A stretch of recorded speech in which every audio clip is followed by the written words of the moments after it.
there! Welcome to Data Semantics 360. In today's episode, we're diving into mirroring in Microsoft Fabric. What it is, when to use it, why it's awesome, and how it outshines those old-school ETL pipelines, and of course, the pros and cons you should know. We'll also jump into a live demo, where I'll mirror an Azure SQL database in this video. And in the next video, we'll look at mirroring an on-premises SQL server, so you can see it all in action. But what exactly is mirroring in the context of Microsoft Fabric? Think of it as creating a near real-time, cloud-based replica of your data, like giving your database an identical twin that lives in Fabric's OneLake, the unified data lake for Fabric. According to Microsoft, mirroring in Fabric is a low-cost and low-latency solution to bring data from various systems together into a single analytics platform. In simple terms, it continuously copies data from your operational systems into Fabric. This copy is stored as up-to-date Delta Parquet files in OneLake, which means your latest data is immediately available in an analytics-friendly format without you building complicated pipelines.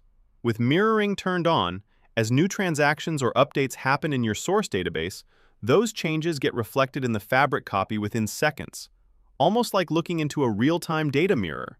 Why would you want to use mirroring?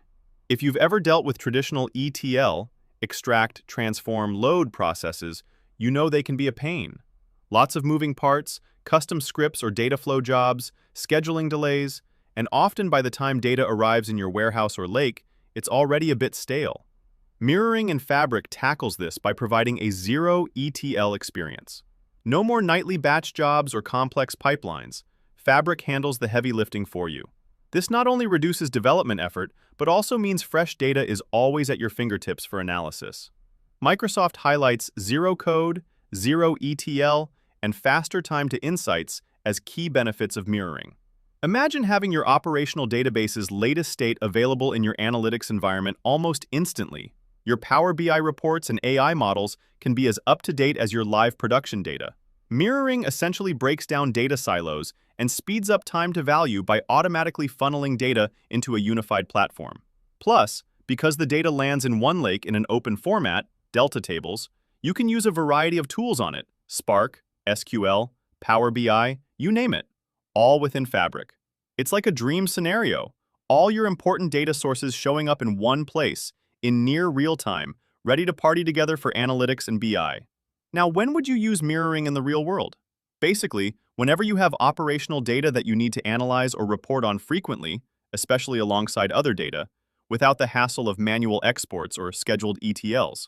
For example, say you have a customer orders database on Azure SQL, and you want to build live dashboards or run machine learning on that data, plus some CRM data.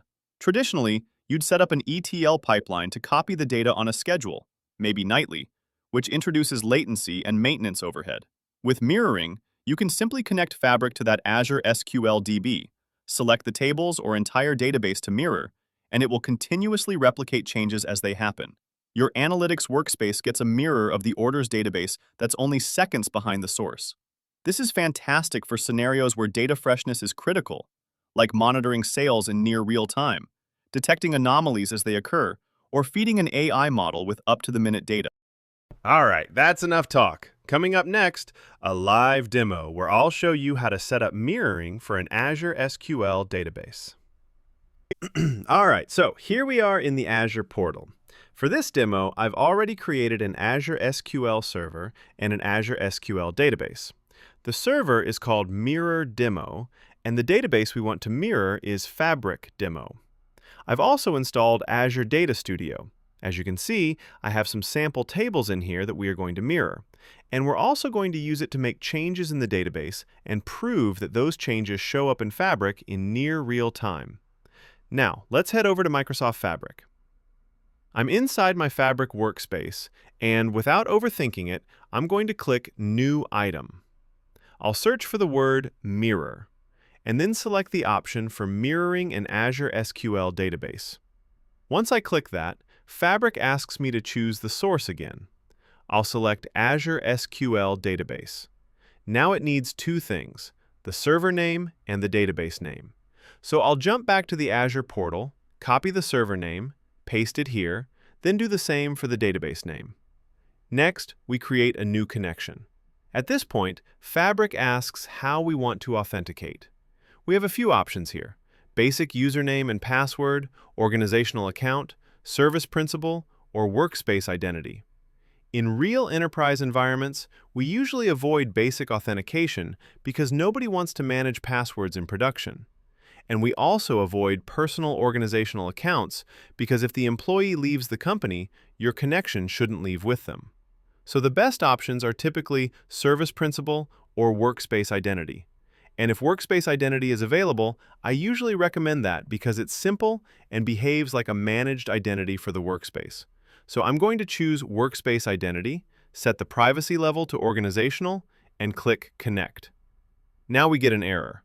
This error is actually helpful. It usually means one of two things.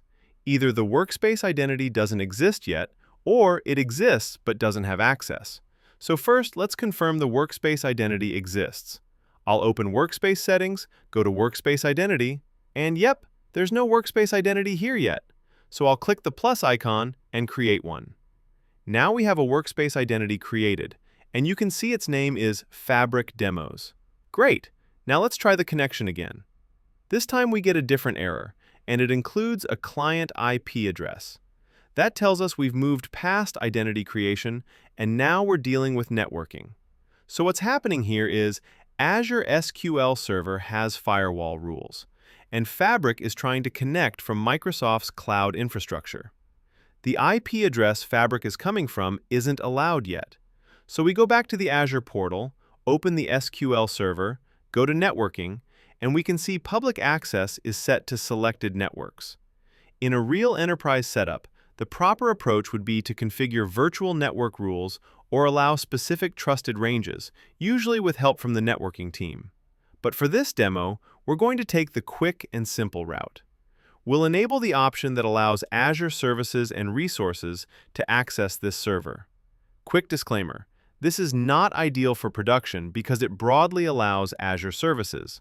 But for a demo, it saves a lot of time and helps us focus on mirroring itself.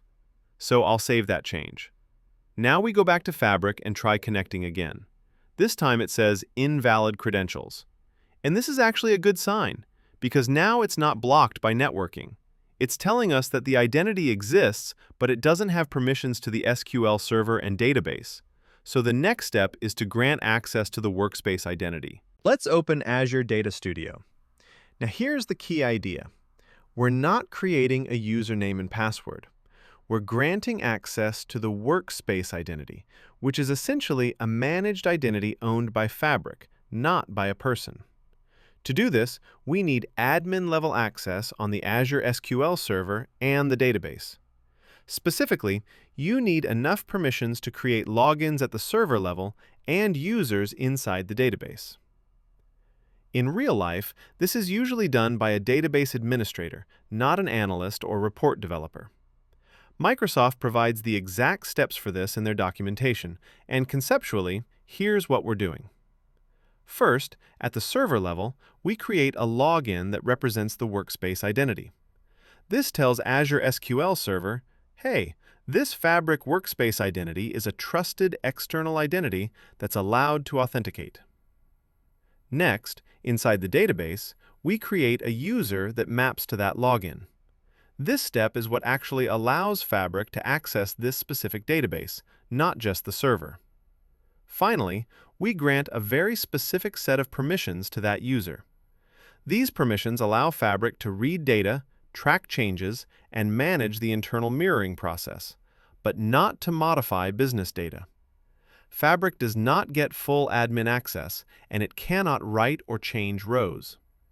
The access is scoped just enough to support mirroring safely. Once those permissions are granted, we head back to Fabric and try connecting again. Now it loads for a bit, and we move forward, but we hit another requirement. Fabric tells us we need to enable a system-assigned managed identity on the Azure SQL Server and set it as the primary identity. So back to Azure Portal again. We open the SQL Server settings, go to Identity, and we can see System-Assigned Managed Identity is currently turned off. So we turn it on and save. Once that's done, we go back to Fabric and try connecting again. Now this time, it takes a little longer, which is totally normal. Fabric is doing the initial setup, validating access, and preparing replication. And success! Now we name the mirrored database. The original database is Fabric Demo, and we're going to create a mirrored copy in Fabric. So I'll name it something like Fabric Demo Mirrored.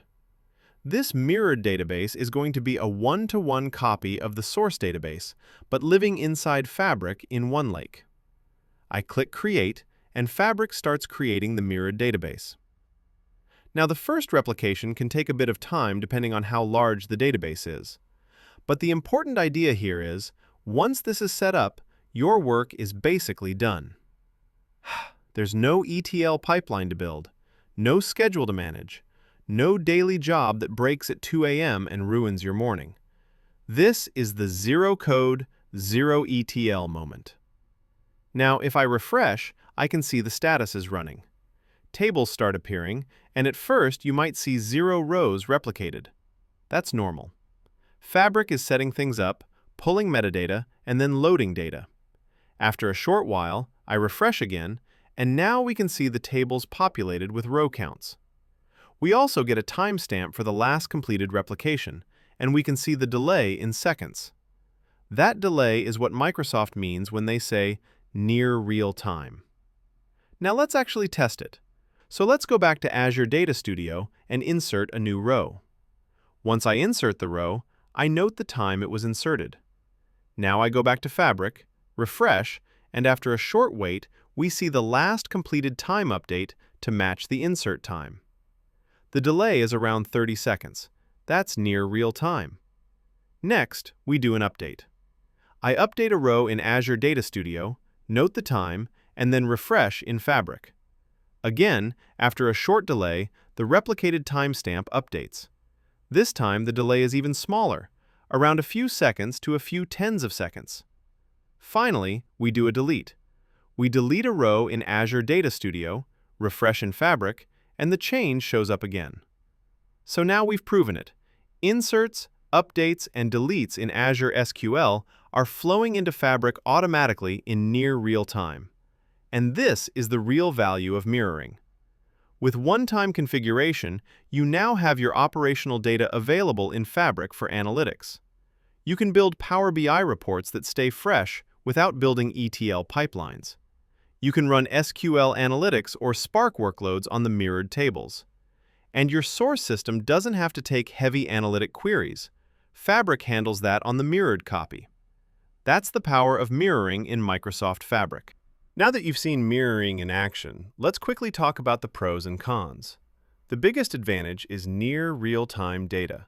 Your analytics stay fresh, so dashboards and reports reflect what's happening now, not yesterday. Another huge win is the zero ETL experience. There are no pipelines to build, no schedules to manage, and no ongoing maintenance. You connect once, and Fabric takes care of the rest. Mirroring is also cost-efficient. There's no separate compute running ETL jobs, and the data lands directly in OneLake in an analytics-friendly format. On top of that, Microsoft says, storage for replicas is free up to a limit based on the capacity size. Mirroring offers a free terabyte of mirroring storage for every capacity unit you have purchased. Background Fabric compute used to replicate your data into Fabric OneLake is free and does not consume capacity. And finally, everything lives in OneLake, which makes it easy to combine data from different systems and use it across Power BI, SQL, Spark, and more. Now for the trade-offs. There is some initial setup involved, especially around networking, identities, and permissions. The first sync can also be heavy for large databases, so it's best done during off-peak hours. Mirroring is near real-time, not instant. There will always be a small delay, which is perfectly fine for analytics, but not meant for transactional workloads. And the mirrored data in Fabric is read-only. Any updates or transformations still happen at the source or later inside Fabric as part of your analytics workflow. So to wrap it up, Microsoft Fabric mirroring makes data integration faster, simpler, and far less painful. You get fresh data, minimal engineering effort, and a unified analytics platform without traditional ETL headaches. It's not meant to replace every data movement pattern, but for analytics use cases, it's an incredibly powerful tool. Thanks for watching Data Semantics 360. If this helped you, drop a comment, hit like, and I'll see you in the next one.